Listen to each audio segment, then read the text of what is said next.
Luke Michael Howard, clinical hypnotist and owner of Lukenosis Hypnosis here. Oftentimes when people are reaching out to me to find out if I can help them and exactly what it is that I do, they're like, Luke, you're a hypnotist, but you seem to do other stuff other than hypnosis. You seem a bit different from other hypnotists. It's because I am. And people are like, can you describe your form of hypnosis to us? Is it Ericksonian? Is it direct? Is it indirect? What kind of hypnosis, what kind of change work do you do? And I've gone through lots of different, what would they call it, iterations of what I call what I do. And now I've stopped on a really nice thing that encompasses it all. So I call myself the MMA of hypnosis, or the MMA of personal change. So if you know what MMA means, awesome. If you don't, it means mixed martial arts. So really what mixed martial arts is, and sometimes people confuse that with the brand UFC, the Ultimate Fighting Championship. But basically what MMA is all forms of fighting. So not only is it striking, punching, kicking, knees, elbows, it's also grappling, wrestling. It's also jiu-jitsu and submission on the ground, looking for a choke, looking for an arm lock, looking for a kimura out there. It's not a fixed way of being, much like in the old days when I first started to learn martial arts, I don't know, 25 years ago when I was a young teenager. We'd have kickboxing, we would have karate, we would have judo, and there's nothing wrong with these disciplines, but it was very formulaic. If someone attacks you at this way, here's how you defend. If someone attacks you with a straight punch, here's how you defend. If someone comes to you the exact way, at this exact angle, at this exact time of day, with this exact expression on their face, here's what to do. What the UFC and mixed martial arts and Vale Tudo, which basically means free fighting in Brazil, that's where the term came from, it means that it's not formulaic, whether that be a street fight or a contest where it is live rounds, live fighting, whether that be striking, whether that be grappling, submission, and what have you. And it really, hypnosis sessions a bit like that. Now, in the old days, the hypnotists would have a script book, right? And the client would come in and they would have anxiety, right? So the hypnotist would go to A and he would find anxiety and he would put you to sleep. And then while your eyes are closed, he would essentially read this script. Now, if I'm reading this script, I'm not looking at you. And if I'm not looking at you, I'm missing out the key that you're giving me to help you to change. See, I never, ever go into a session prepared. You might think that sounds irresponsible, but hear me out for a minute. What I mean by not prepared is I've talked to someone on the telephone for about an hour and they've filled out an application form. So I know why they're there. But I don't have in my mind all the techniques, all the wonderful techniques, the new shiny objects to use on people. Because I need to know how you respond. I need to know how you respond to me. I need to know how you respond in that moment on that day. Because it's all well and good that I have the most amazing technique that works on everyone all of the time.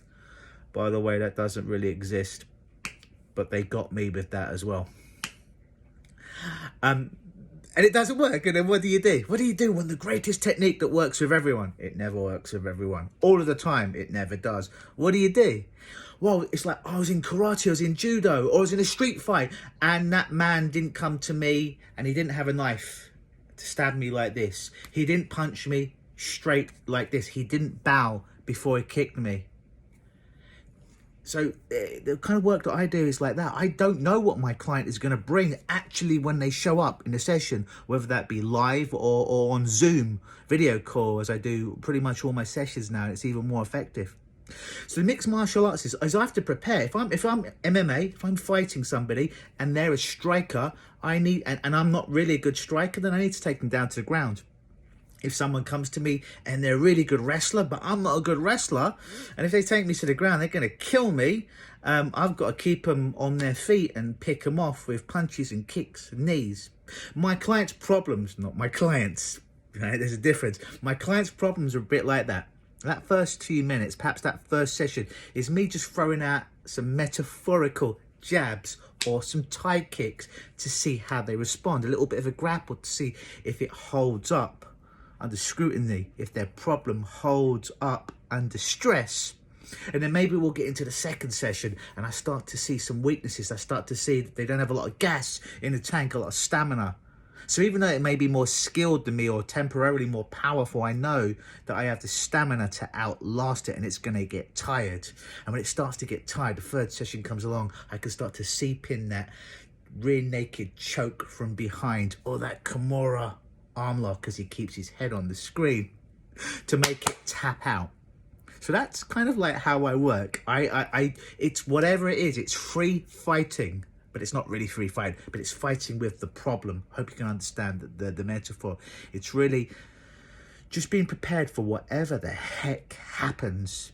Because in a live situation, it is very different than a script book will tell you, what studies will tell you. If client A comes in with this problem, deal with that. Listen, today I've dealt with 10 people with anxiety. 10 different people. And I dealt with their anxiety with them 10 different ways. Because they were 10 different people. In the same way, if I go to MMA class, as I did earlier on today, in a real situation, not metaphorically, really, and I spar with 10 guys, I think it was 7 today, maybe it was 5, they've all got their strengths. One guy's a kicker, one guy's a wrestler, one guy's a BJJ, Brazilian Jiu-Jitsu, and I have to have a strategy in real time to know how to deal with them. But because some of these students may be new, I don't know what their strengths are. But I'll start to see in that first run, oh, he's really good at kicking, and perhaps I don't like getting kicked in my thigh, so I better take him down or neutralise that. Oh, this guy's a really, really good grappler. He's got a really good choke. I don't like being in his choke, and I certainly don't want to tap out, so I've got to keep it standing. So that's kind of what it is. Every opponent is different. Every client problem is different. That's what I mean by the MMA of personal change, or the MMA in hypnosis. And I'll put this out there. If any hypnotist comes in and they're completely prepared with their book right there, and they've got all these amazing techniques, but they don't put that shit down and look at you and notice the things that you don't notice. That's right, and really observe, because I'm a big believer, just like my MMA training teaches me, and hypnosis is my client in hypnosis or my opponent in mixed martial arts is going to show me the strategy. It's going to show me what the strengths are, what their strengths are, what their weaknesses are, what the weakness of the problem is. That once I get that strategy, just like any great fighting coach, I can develop that strategy to start to take out that opponent, take out that problem, or give my clients the tools, empower them with the agency to be able to choke out that problem once and for all, even if it's been around their whole life and they've tried everything else. So if you'd like to experience the MMA of personal change, the MMA of hypnosis, you're probably going to see a link either above me or below me somewhere on this page. Click on it and book your free screening call with me so we can have a chat on the phone, and I can tell you how you can use the MMA, lukenosis, of change, of hypnosis in your life to get to the next level, even when nothing else worked. I'll see you next time. Same Luke time, same Luke place, same Luke channel. Always believe.